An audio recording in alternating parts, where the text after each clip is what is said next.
Will Silksong have more of what exactly, is probably the question you're asking yourselves.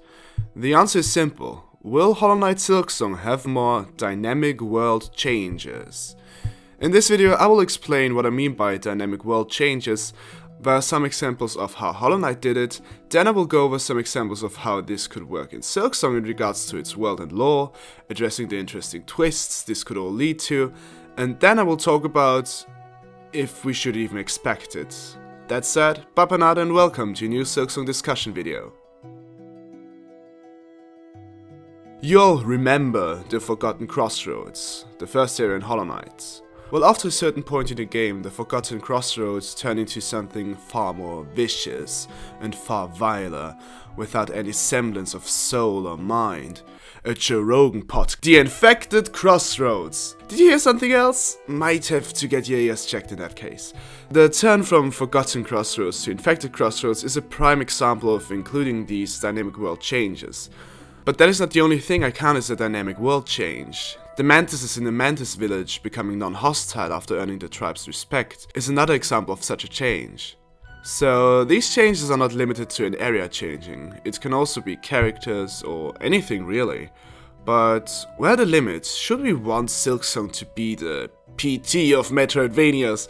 And yes, that is the dumbest sentence I've ever written into a script, narrowly beating out every other sentence. Well, we'll discuss that at the end, but now let's take a look at Silksong, what changes could happen there, and which one would make sense from a lore perspective.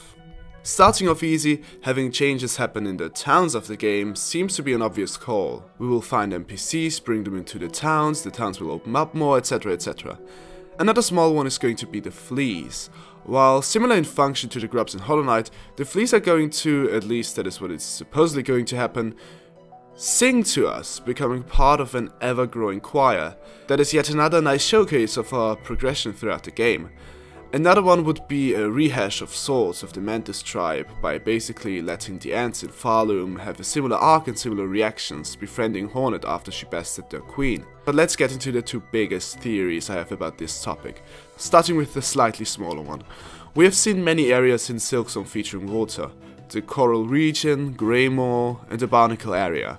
Now, my thought has always been that, similar to how it was in Ori and the Will of the Wisps, we might have to drown or flood certain areas deep down in order to access them. In my head, we would either go to Greymoor or the Coral region in order to redirect the water, which could dynamically change how we travel in the Barnacle area, for example, which, at least in my theory, is where most of the water leads to. I also think that this area will be near the bottom of pharloom. Here could also start the discussion about whether Silksong will have diving and water levels, but it is something that would lead to this video having a much broader scope than intended, so let's just stay focused. Finally, let me talk about the most interesting theory. It is long known or theorized upon that whatever controls pharloom does so in a top-down approach, puppeteering the creatures of pharloom like puppets, as made evident by some parts of the demo. However, the citizens of pharloom seem to be able to counter this via the bells or other musical instruments, countering the combination of silk and song that is trapping the others. But what if that were to change?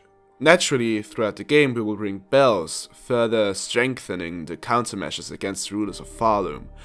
This could have multiple possible outcomes. NPCs could feel safe enough to leave the safety of their cities and maybe return to their homes prior to living in the cities. Additionally, some individuals previously afflicted with the curse that is being created by the rulers of pharloom could become free of mind again.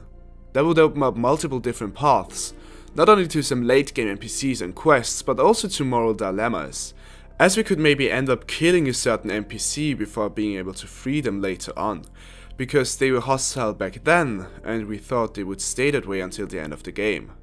Naturally, this is not the only possible way this could go. What follows is super speculative territory, even for my standards, so sit tight. The other way around is also possible. Who is to say that whoever rules pharloom is gonna sit idly on their throne, waiting for Hornet to undo the ruler's kingdom piece by piece? What I'm saying is there could be counterattacks started by the rulers of pharloom. What if the rulers of pharloom have something else in store?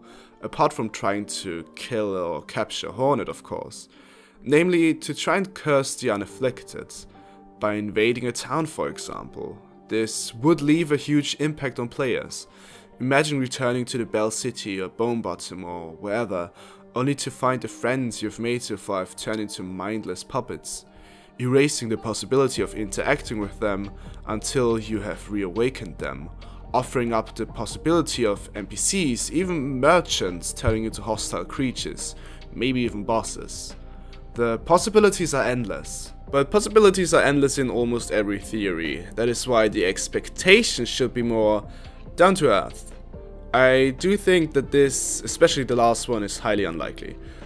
Just think about all the work Team Chair would have to do, and if we're talking about multiple different arcs for NPCs as I implied before, the story could run into the struggle of becoming hard to keep track of, both on the side of the player as well as the developer. Additionally, bugs and potentially threatening non-intended sequence breaks could happen more easily. Additionally, part 2, having too much of these dynamic changes would lead to the player maybe feeling overwhelmed, as for example all familiarity would be gone if 80% of the areas were to change throughout the playthrough. So what I expect to see is a similar level of these dynamic world changes in Silksong when compared to Hollow Knight. But I would be happy to see one or two more, especially if it is a new kind of change that we have not seen before. But there's a limit to how much of this should be implemented, because just like everything else in life, this will need to try to find the right balance. Thanks for watching everyone. Thanks to my Patreons for supporting me. I recently finished Undertale blind over there, so check it out if you wanna, starting at $1. That said, I love you and all your kinds of support. Here's to the future of this channel this year in 2022, and yeah, let's make it a good one.